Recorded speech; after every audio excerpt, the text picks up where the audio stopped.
warahmatullahi wabarakatuh. Bagaimana kabar anak-anakku sekalian? Semoga kalian semua dalam keadaan sehat.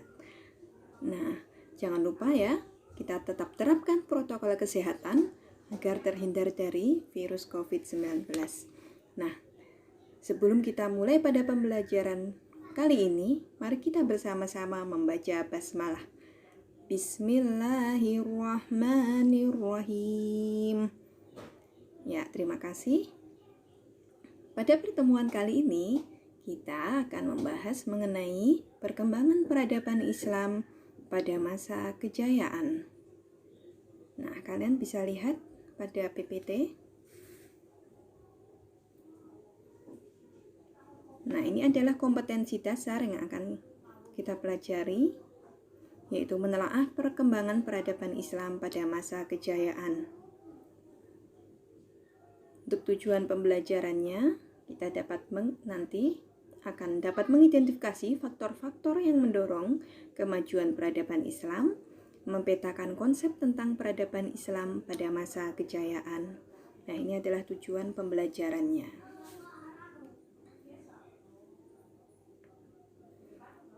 Nah, langsung saja kita ke periodisasi perkembangan Islam. Dibagi menjadi dua, yaitu yang pertama dibagi menjadi tiga, yaitu pada masa klasik terjadi pada tahun 650 sampai 1250 Masehi. Periode pertengahan tahun 1250 sampai 1800 Masehi. Dan periode modern, yaitu tahun 1800 Masehi hingga sekarang. Nah, kita ada di masa di mana?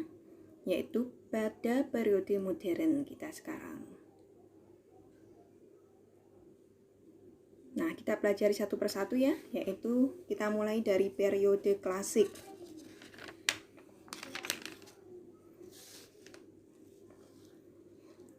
Periode klasik dimulai dari dinasti Umayyah, yaitu terjadi pada tahun 661 sampai 750 Masehi.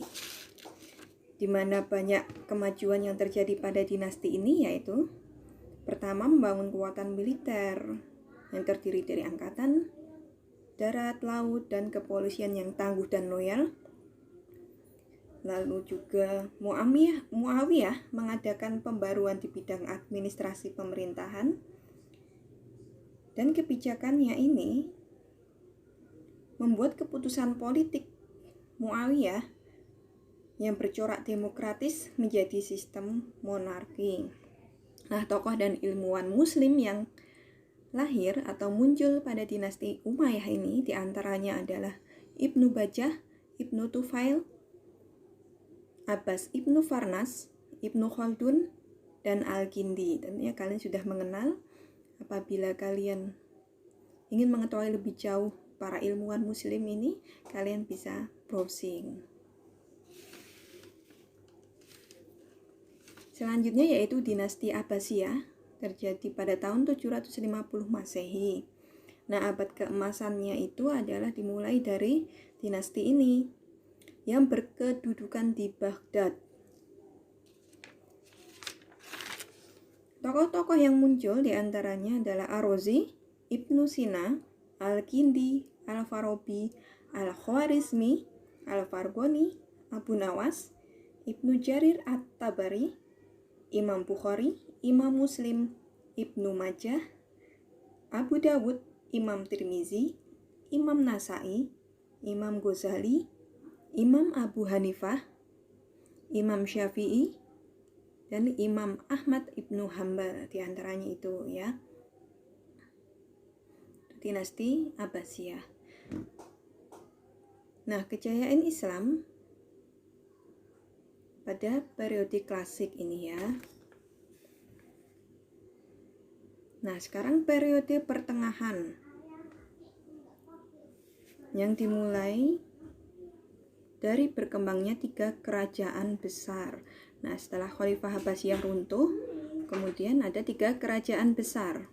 Yang pertama yaitu Kesultanan Utsmani atau Turki, di mana puncak kejayaannya terjadi pada saat pemerintahan Muhammad Al-Fatih.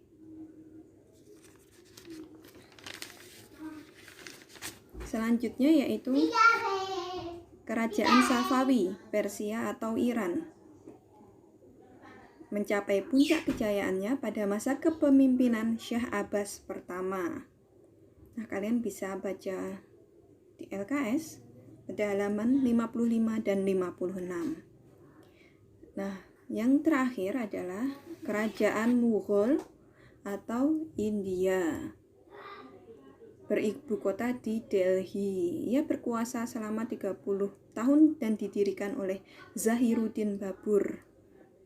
Nah, ini yang mencolok yaitu arsitekturnya, yaitu berdirinya Masjid Taj Mahal. Nah, berdirinya Taj Mahal ini ya yang merupakan peninggalan dari kerajaan Mughal. Nah, setelah itu ternyata ada beberapa faktor yang menyebabkan keruntuhan 3 kerajaan besar tersebut. Di antaranya adalah faktor internal. Kalian bisa baca sendiri. Dan juga eksternal. Nah, ini faktor internal dan eksternal yang menyebabkan 3 kerajaan besar itu runtuh. Nah, setelah melihat dan mempelajari sejarah perkembangan Islam pada abad pertengahan yang begitu jaya, lalu tiba-tiba runtuh, kita dapat mengambil hikmah.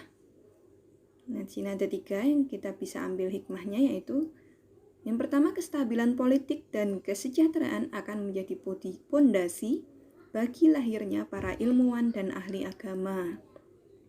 Nah, kekuatan suatu pemerintahan terletak pada pemimpin yang amanah dan memberi inspirasi bagi kita agar tidak malas. Kita harus bangkit dari kebekuan pikiran. Kita tidak boleh malas meneliti.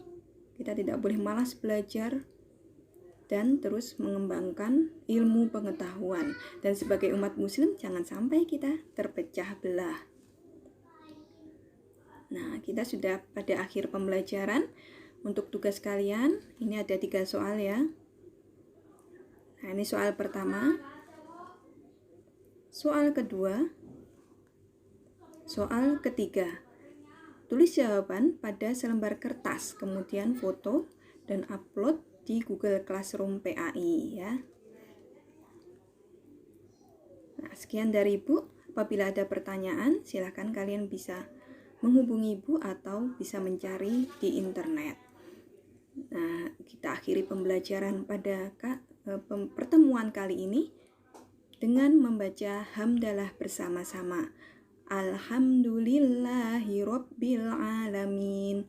Oke, tetap semangat. Semoga kita semua dilindungi oleh Allah Subhanahu wa taala. Amin amin ya rabbal alamin. Wassalamualaikum warahmatullahi wabarakatuh.